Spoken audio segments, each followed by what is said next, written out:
நம்ம புதினா கொத்தமல்லி தொக்கு செய்ய போகிறோம்.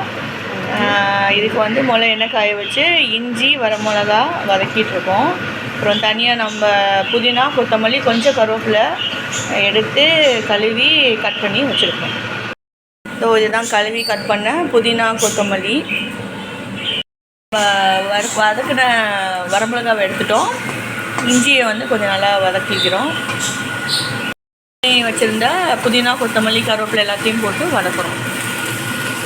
நம்ம வதக்கின எல்லாத்தையும் சேர்த்து ஒரு கிளறிக்கணும். அதோட கொஞ்சோண்டு புளி மட்டும் நம்ம சேர்த்துப்போம். எண்ணெய் தாளிச்சிட்டு ஊற்றிட்டு கடுகு தாளிக்கிறோம்.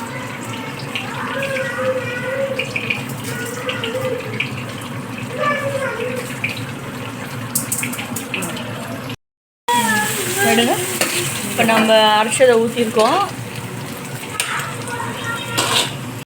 அதுதான் இப்போ நம்ம தேவையான உப்பு போட்டுட்டு அது கொஞ்சம் அப்படியே இருக வந்தனையும் நம்ம நாட்டு சக்கரை இல்லைன்னா வெல்லம் போட்டு கொஞ்சம் மேலே நல்லெண்ணெய் ஊற்றி எடுக்க வேண்டியதுதான். இது வந்து எவ்வளோ நாள் ஸ்டோர் பண்ணலாம்? 2 வீக்ஸ். ஒரு 2 to 3 வீக்ஸ் ஸ்டோர் பண்ணிக்கலாம் நம்ம.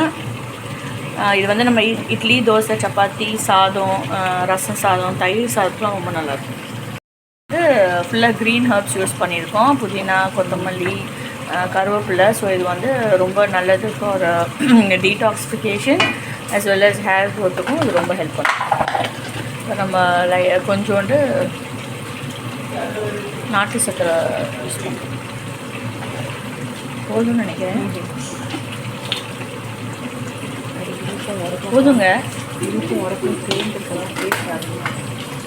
தொக்கு வந்து ரெடி ஆகிடுச்சு. இந்த கன்சிஸ்டன்சி வரணும். அப்போ தான் நீங்கள் வந்து ரொம்ப நாள் ஸ்டோர் பண்ண முடியும்.